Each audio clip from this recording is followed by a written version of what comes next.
這玩意兒就放這兒了，還挺好看的。這邊的大霧天氣是真惡心啊，什麼都看不見，這讓我怎麼找 BOSS？ 地圖的最上面還全都是水，只能往反方向飞了。終於找到最終 BOSS 了啊！這個世界只有2個 BOSS， 打完這個世界就結束了。運氣還是不錯的，我繞了一個大圈就找到了，也算是在我們村的旁邊了。我們村在这兒，裡面會刷新石頭人，拿镐子打石头人傷害會增加。這是什麼神人設計？方塊不能破壞，合着刷怪龍不讓拆是吧？依舊是要找到4把鑰匙才可以挑戰最終 BOSS。最終 BOSS 是一個樹人，難度不是很高，畢竟再生之石太強大了。但是它血量厚，需要先用斧子把这個木頭砍了，然後才可以對 BOSS 造成傷害。BOSS 因為是樹，所以只能用斧子造成傷害啊。木牆破碎的時候，可以用長矛把 BOSS 給釘在原地，但是長矛的使用 CD 是共享的，所以帶一堆長矛沒有用啊。這還沒中呢，他頭上那一塊是沒有碰撞槍的。這家伙竟然還會走出來啊，直接開轉了。現在就打不到他了，傷害還挺高的，再生之時差點沒回過來，直接把他定住了。大意了，這 BOSS 只有斧子才能造成傷害，我的斧子沒有附魔，傷害太低了。雖然這個地刺傷害很高，但我有武神套裝可以飛起來，然後在天上打他。只要飛起來，他的大多數攻擊都是沒有用的。然後天堂那個戒指還給我加了攻擊距離，導致我不用近身，站在很遠的地方都可以攻擊到他。這個維度也算徹底完結了，可以去下一個維度了。擊敗這個 BOSS 掉的東西可以加最大生命值。現在來到第2個維度，這裡一邊月亮一邊太陽，兩邊都是永恆不變的，怪物全都是昆蟲。這裡放了很多的月長石，這2個維度都有月長石啊，也就是說2個世界的武器都是通用的，沒必要再幹第2套了。和剛剛的世界一樣，傳送門旁邊就有村莊，但是這次我不需要去村莊發展了，可以直接去找 BOSS。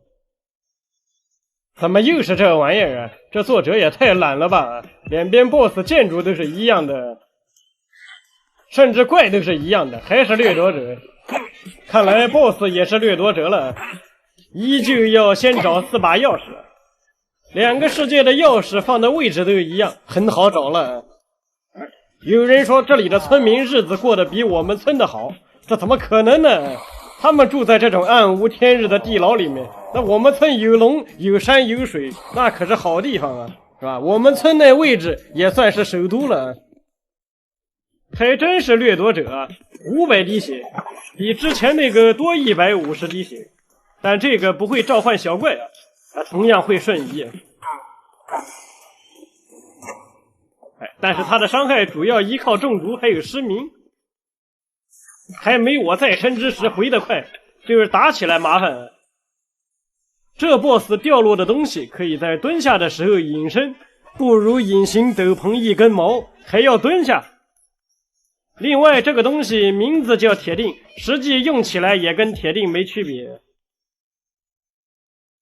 這下是更不如隱形斗篷了，不僅要蹲下，盔甲還無法隱身啊！隱形斗篷可是完全隱形的。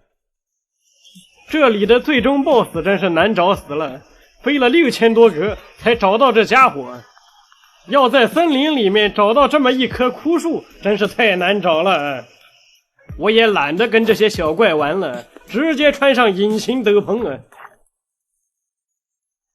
不然打這些小怪挺浪費時間的。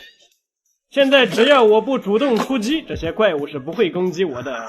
天堂的裝備就是好用啊！這個維度無聊死了，終於要通關了。這 boss 還挺講武德，先讓我砍幾刀再動。哦，這 boss 這麼簡單。哎，直接飛上去了。這地方這麼暗，還不讓放火把？現在這 boss 傷害高了，傷害比其他3個 boss 加起來還要高啊！這家伙的毒是可以疊的，疊的越多，傷害越高啊！雖然它可以爬屋頂，但我也能飛上去錘它。你看他這個中毒，給他中毒疊起來了，附魔金蘋果都藏不住。完了，金蘋果的回血效果結束了。這掉血速度就離譜，他這個毒不僅無視護甲，而且還無視保護伏魔。這掉血的頻率太高了，再生之時根本回不過來，只能靠金蘋果活着。哎，他還有抓取技能啊！最惡心的是，他这個毒是致死的，金蘋果補不上來就沒了。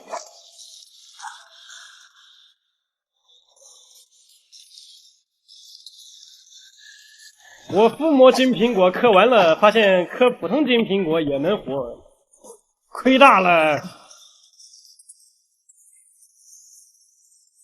4個 boss 中最陰間的家伙，掉的是4個 boss 中最沒用的東西，還要我自己先中毒才給我加2點傷害。